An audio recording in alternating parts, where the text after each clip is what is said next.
Welcome back to the channel. This is the 1010 Club. I'm Jonah. We are in the basement and we're figuring out if this is the best sub $200 field watch from a micro brand. I started this quest with this watch from Veyer, their S5 calendar field watch. Love this watch. Asked the question and someone said, hey, what about SWC? Well, what about them? Let's check this watch out, and thanks so much to the SWC family, Steven, Josh, and Jacob, for lending this watch in for review, sending it back after I filmed this, but let's jump right in. It is a petite, smaller watch. 38 millimeters in diameter isn't necessarily petite, but it is small in many, many ways. 8.5 millimeters thick, thanks to the quartz Ronda movement inside. 45 millimeters lug to lug, a 20 millimeter lug width, and it weighs like 30 something grams. This watch is super, super light. Also, this screw down crown that has a nice signature of their logo at the 3 o'clock gives this watch 100 meters of water resistance. It also has a flat sapphire crystal with, I don't want to mess this up, it's something like 16 layers of anti-reflective coating on top of this watch. Screw down crown, as mentioned, screw down case back as well. Here's all the information for you. Swiss watch company, ARK model, sapphire crystal, Swiss made, all titanium, and 10 atmospheres of water resistance. So not only is this a titanium case, it is also coated in some sort of hardening solution. So it's hardened titanium, so it's like way more hard and scratch resistant than the stainless steel you get on most of your watches like this Seiko SKX.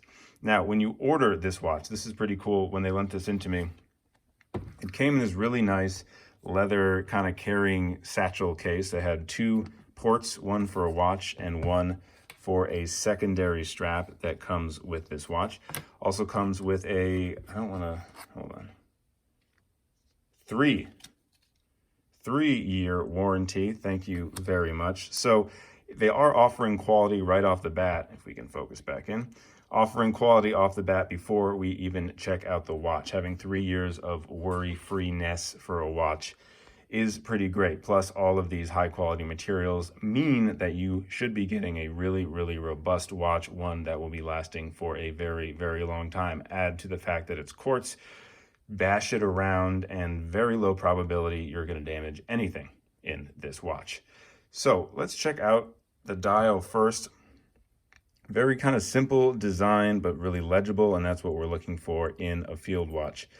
A little non-traditional for a field watch to have the date there at 3, but I really appreciate a date in a watch. I like to role play when I wear field watches. Like, what if I go out into the wilderness for weeks on end? I want to have the date. So it is a color-matched date wheel at 3, unframed. As for the rest of the dial, Swiss watch company below the 12 with their logo. Then above the 6, there is the small seconds counter with that red second hand popping with a little bit of color ticking around. Has that railroad seconds markers all around that subdial. And then there's Arabics all over the main dial, except for the 3, so 1 through 12 excluding that 3. All those numbers are loomed. These cathedral style hands are also loomed. That tiny little bit of loom is poking through on that red second hand as well. Also has minute tracks going all around the outer dial. Those are unloomed, but this black and white color scheme really works well for legibility. They offer a bunch of other colorways as well, at least between 6 and 8 different colorways for this watch, so you really are spoiled for choice depending on where your flavors or where your preferences lie. So this is a very flat black dial. In fact, it almost looks like a, not a bleached black, but like a black that's been left out in the sun for a while, especially if I put it next to this field watch from Veyer. You can see the differences in the black. Veyer is more inky black. As mentioned, the SWC is more flat black. But something that's kind of cool about this flat black is it really kind of plays with the anti-reflective nature of the crystal. All those anti-reflective coatings that they put on the sapphire crystal make the dial, or sorry, make the crystal disappear in many angles. Check that out. So having such a clear crystal and having a flat black non-reflective dial really kind of plays into this minimalist design, especially when you pair it with the titanium case as well. So really, really utilitarian. It feels just like a tool watch, just like a field watch, in my opinion, is supposed to feel, which is really, really cool. Speaking of the titanium case, not only are you getting a little bit of a different color from stainless steel, but also we have these drilled lug holes on the side, which can come in handy if you want to be switching out these straps. And some nice case design as well, some nice lines, some nice different angles on the case. So it's not just a slab case. There's definitely been some effort put into the design of this watch. It is hard sometimes. You have a field watch, it's simple, it's a tool. There might not be as many obvious places to add little design elements. Here's the strap that this watch came on, and something cool about it is that it's Velcro. So really, depending on your wrist size, this is not going to stop anybody. It's going to be the watch size that's going to stop anybody. 38 millimeter is the diameter, but here, I'll show you real quick. Wasn't planning on doing a wrist shot this early, but why not? It is a little difficult to get my big hand in because I don't want to pull it out. But once I do get my hand in, and I have a 7 1/4 inch wrist, look at all that extra room I have.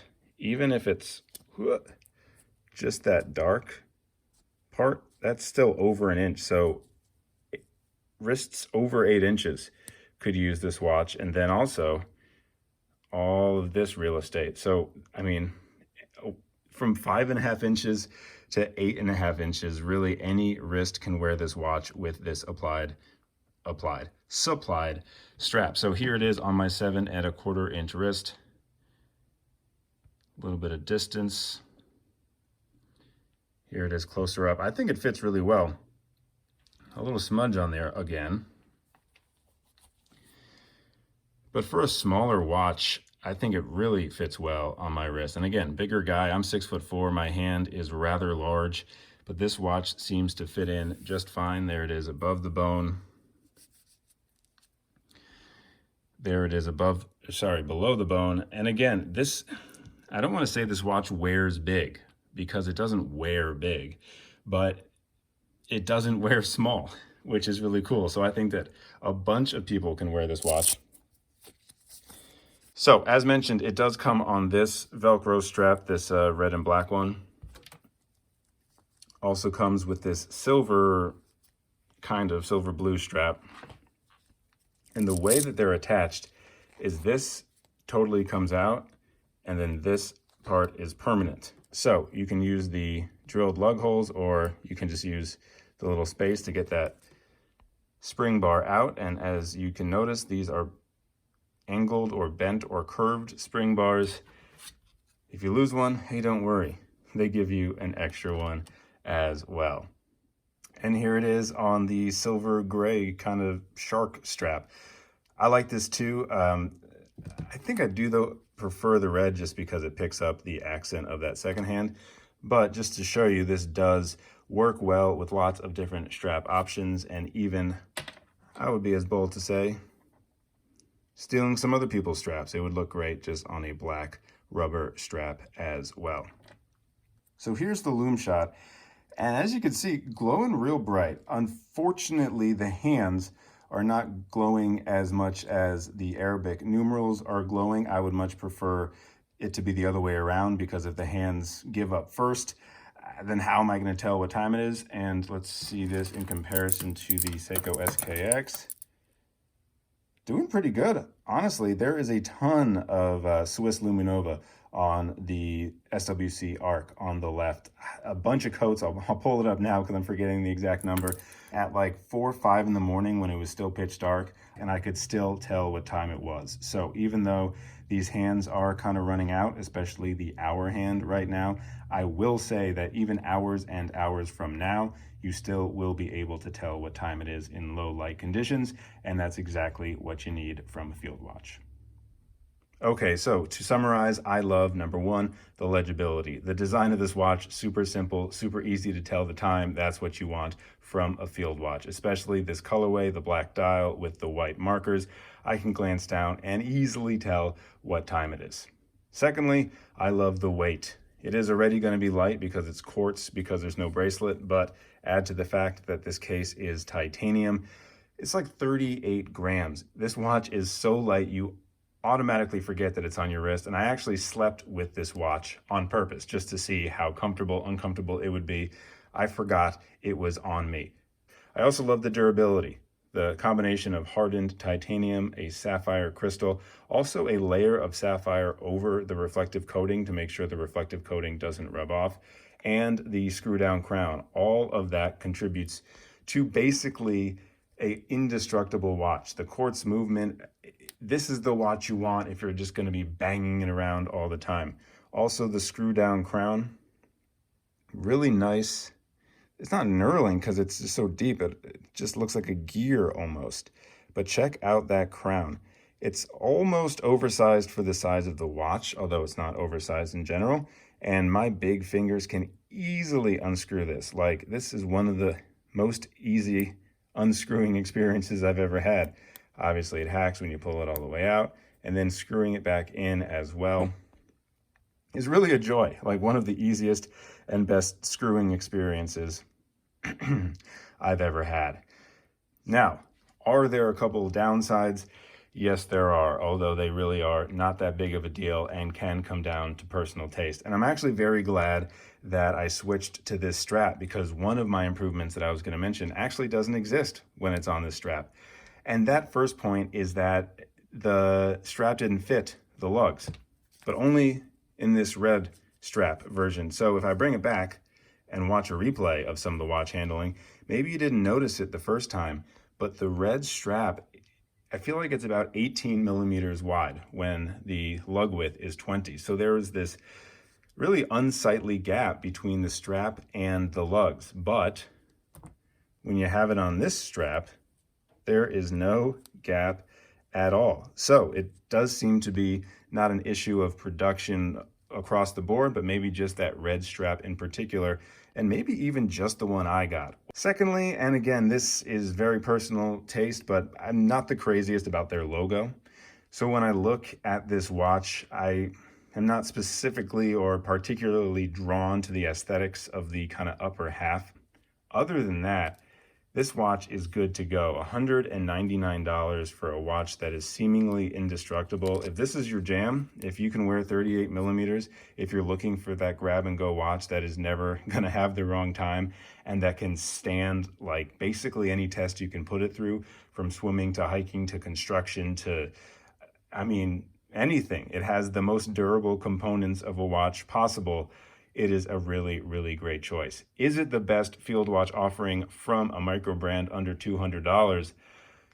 It's really, really close. If there's another one I think, or you think I should check out, let me know in the comments. Personally, you know, aesthetics wise and like what I would love to look down and see on my wrist, I do find myself leaning towards the Veer. I just love the super inky black and the really bright whites. And again, this is just from an aesthetic point of view. But if you're talking about a watch that you want as a tool, as a watch that you aren't going to necessarily remember is on your wrist or that you are going to be encumbered by, then this is the one to go with. Like, you can literally wear this watch forever and it will never get in your way. And there's really nothing else I can say. So if you are interested in this watch, I will put a link down below. Thanks again to the SWC family for lending this in to me.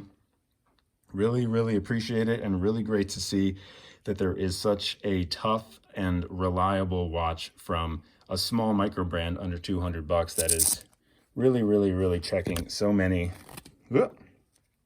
of the boxes. Thanks again, and thanks for watching. If you haven't subscribed and you made it this far, would really appreciate you hitting that button, and I'll see you later.